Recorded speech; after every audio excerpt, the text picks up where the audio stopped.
Church family, at the start of 2023, we said that we wanted to remain rooted as a church.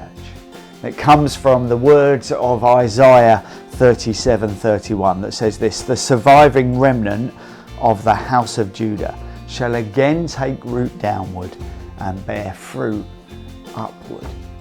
We felt, as the year began, that God was calling us to remain rooted in Him.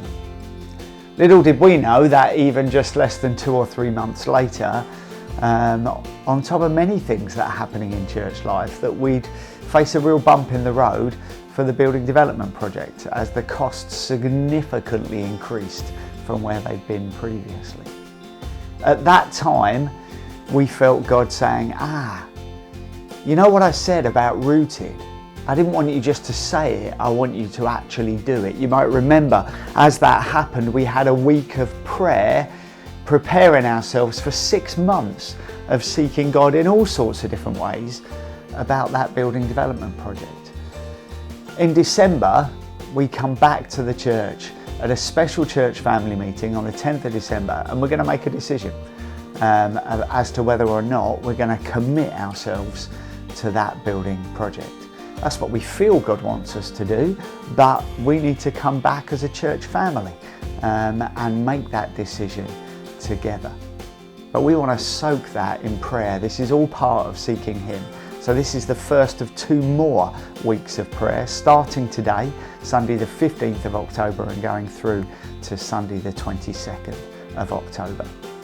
A little bit later, I'll give you just a few pointers on how you can get involved with that week of prayer. But first of all, what we want to do is just remind you what this project is all about. So you're going to hear from David, who's the chair of the building team, and you're also going to hear from Sara, who's involved in the fundraising for the building team.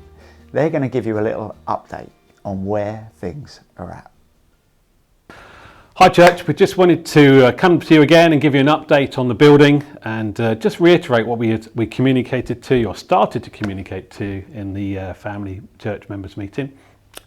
Phase 1, as we said before, phase 1 is still on, and we believe that is still where we need to go, still what we need to build, and we'll come back to you, as we said, through from now to the 10th of December.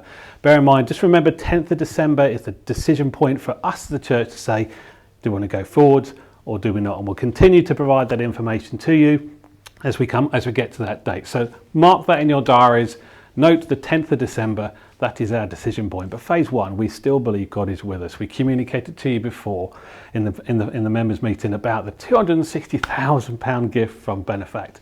An awesome answer to prayer and a lift of our spirits, I have to say. So God is with us and He's walking with us. So we're doing that. Phase 1 is still on and we're still moving forwards. You know, those who were at the family members meeting will also remember that we said that there is additional work now to be done on the hall. That has come up over the last few months, and so there's further work to do as part of the hall refurb before we do phase 1. You'll obviously be familiar with our main church hall, but it's also a sports hall and community centre for our community during the week, and we get an average 1,200 people a week visiting Lovett Hall, and most of them do their activities in this room, in this hall. We have everything from our church services, and then our girls brigade and boys brigade doing activities and ball games in this hall, right through to baby clinics where babies get weighed and have their health checks. We've got tea dances for retirees and elderly people that happen twice a week, and everything in between, from Zumba classes to badminton, table tennis, children doing ballet lessons and tap classes. It's a really busy hall, and it's really important for everyone that visits. Now, we had, as part of the building plans, had the hall earmarked for redevelopment as phase 4 of our whole building redevelopment. But there are 2 very key pressing reasons why there's a need to bring this forward and address this now. Number 1 is that this hall is no longer actually weather tight. There are key structural elements that are failing. Obviously, most of you might be familiar with the leaks when it rains heavily that come through the roof, and there's evidence on the ceiling tiles and the stains that we see. And it means for our church office team, they're often having to put out buckets and mop up, and we need this to stay to stay a safe place for our users. Nobody wants to be dripped on, nobody wants to have drafts whistling through from windows that don't close properly and the rotting joinery that has created gaps and some of the other problems that we have. The other reason is the massive increase in energy prices that we've all been feeling and will impact everybody. At the moment, we are a little bit shielded from that as a church because we're on a favourable tariff for our energy prices. But when this comes to an end in August 2025, we'll see a big impact in energy bills. And there's another reason to try and become insulated and energy efficient, and it's environmentally responsible. In these times, we need to be doing what we can for the planet and be responsible with our building. So the plans to redevelop this hall are essentially to provide a new replacement roof so that we lose the leaking asbestos cement sheeting that we've got that's problematic, and we're going to have a modern insulated roof.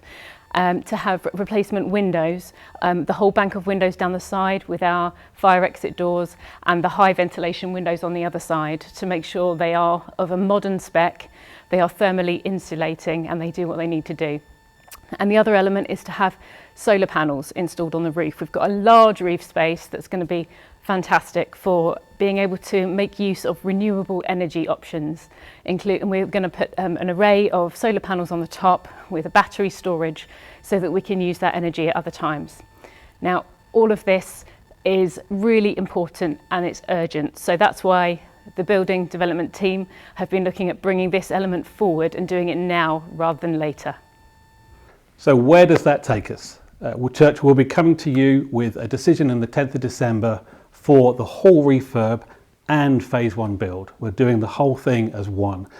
You'll remember we talked that we're going through planning right now. It's not that we're expecting any difficulties, we just go through the process, so we'll go through that. But we're going to come to you with that whole refurb and phase 1 as one delivery. The expectations, just to let you know, the expectations are that the whole refurb will start in 2024, in July roughly we think, obviously when it's sunny because you want to take the roof off. And then the phase 1 at the moment's planned for spring 25. Of those dates are being firmed up as we go through planning and all the other financial aspects coming together. So what does that mean from a financial perspective? Obviously I'm sure you'd want to know. So as we add up at the moment, and we're still working through the numbers and we're still making sure we've got it all right for your information that will come out to you later in November, that we have a faith gap. We have a faith gap across those two initiatives of circa £300,000.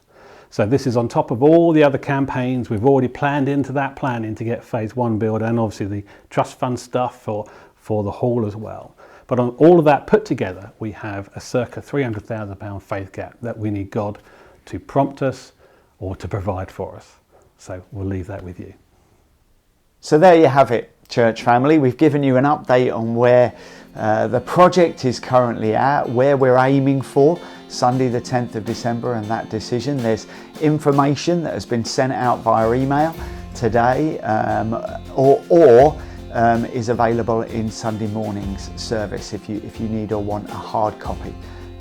But the full update, the full proposal is going to come in November. All of that information is in the update that's gone out today. But let me remind you, this week is about coming together in prayer. So there's 3 ways that you can get involved with that. First of all, we'd love you to pray every day, to respond to some notes that are going to come out every morning via email. They're going to be just some short notes to kind of focus our minds. There's going to be an audio version of that so you can listen to it if that's an easier way for you to engage with it and to be able to pray off of the back of it. But we'd love you to pray every day, and we'd love people to set aside either the time of 12:30 in the middle of the day or maybe 7:30 in the evening, just to pause and to pray for this project, to pray that we might know God's direction for us.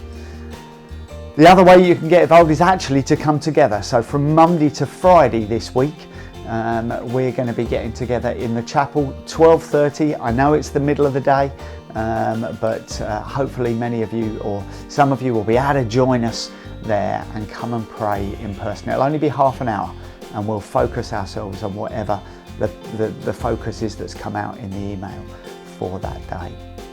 And then the final way that you can get involved is just to be here next Sunday, the 22nd of October as we take some time in the service, specifically again, just to pray for this project. We really sense, and have done all the way through this journey, that that's exactly what God is taking us on. Yes, there's a building that there'll be at the end of it, but we feel it's far more about the journey and what God is teaching us along the way. So I pray that you will join us, church family, so that we might go deeper with God. We might seek His heart for us over this period.